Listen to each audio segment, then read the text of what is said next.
This is Francis Matete of Equalizer TV, where we analyze, we educate, we enlighten, and we empower the public to have an informed opinion.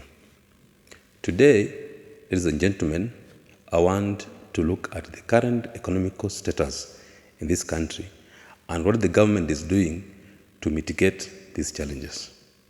I go back to history during the times of President Kibaki, where the economy was doing very well. Majority of banks then were hawking loans. Majority of people were doing tenderpreneur business, such that most guys were doing tenders. You could find people rushing to offices because the tender box is about to be closed by 11. They were busy.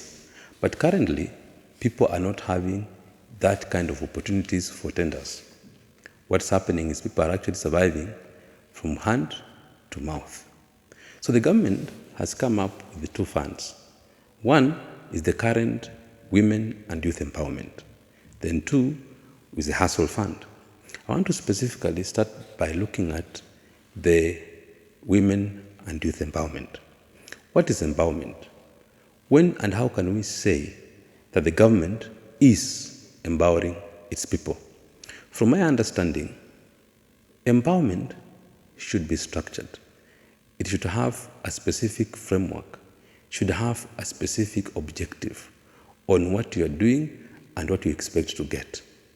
Empowerment, you must consider the population of an area.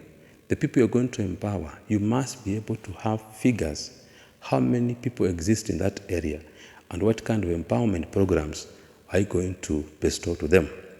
Empowerment should also consider the needs and desires of the people. The needs of somebody in Migori is very different from the needs in somebody in Wajir. The empowerment also should be consider the special groups, the PWDs. They must be on that table of discussion. They should not be excluded. Empowerment should be equal across the board. You cannot be giving people things that help them to produce in a specific area and others you're giving them foodstuffs. That is not fair to the people who are receiving the empowerment programs. Looking at the crusaders of this empowerment program, you realize that they have spent a lot of money. So my big question has been, who is funding these people?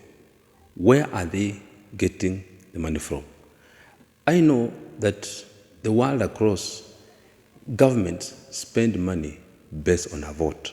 I have not heard of any vote in Parliament to sanction the empowerment programs in this country. Could it be the reason why SHA is struggling? Could it be the reason why they want to abolish HELB, Higher Education Loans Board?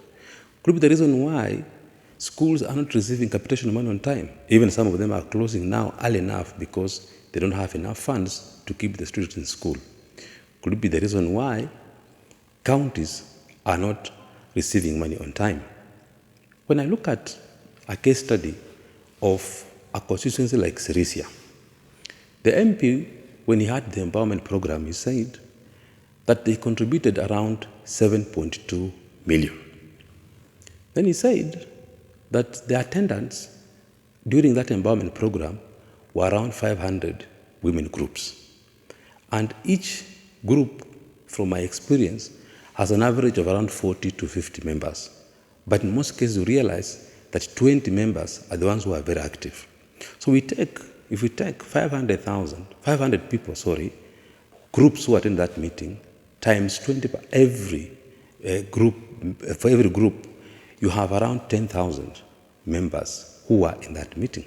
So if you take 7.2 million, divide by 10,000, you realize that every individual went home with around 720 shillings. So where on earth would somebody start a business with 720 shillings? That's a pipe dream. That is the empowerment fund for you. Now, we look at the Hustle Fund. The Hustle Fund was established through an executive order by the president when he took over power. So you ask yourself a question. Who is the accounting officer of this Hustle Fund? Where do they get the money from. The minister who is in charge, who was a very powerful governor, he delivered on his mandate when he was a CS, when he was a governor of Kakamega. He's actually silent on this. Where do they get the money from? Where is the framework that guides the household fund? You ask yourself, economically, averagely every individual gets between 500 to 2,000 shillings from the household fund. So how much or which kind of business will you open up to give you money to pay rent, to feed your family with 2,000 shillings? So the household fund is a fund which in its own, I look at it as if it was a wash-wash business, because I've not met anybody who has said that today my household fund that I got has enabled me to increase my stock from 10,000 to now 100,000. I personally support the channeling of funds through the legally established devolved units. That's the CDF.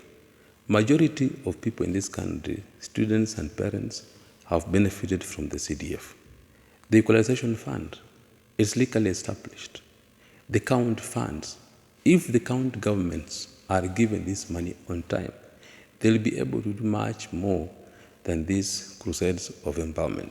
I support these units because they are legally anchored in our constitution. Something very interesting is the current government has decided to approach the economic solution to this country using unconstitutional means at the expense of constitutionally established units. Will these magnified women and youth empowerment programs bring any economic solution to the Kenyans?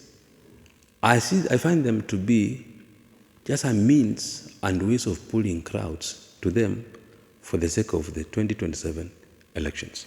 In my opinion, this is the strategy by the government to kill devolution so that they can be able to manage the resources by themselves.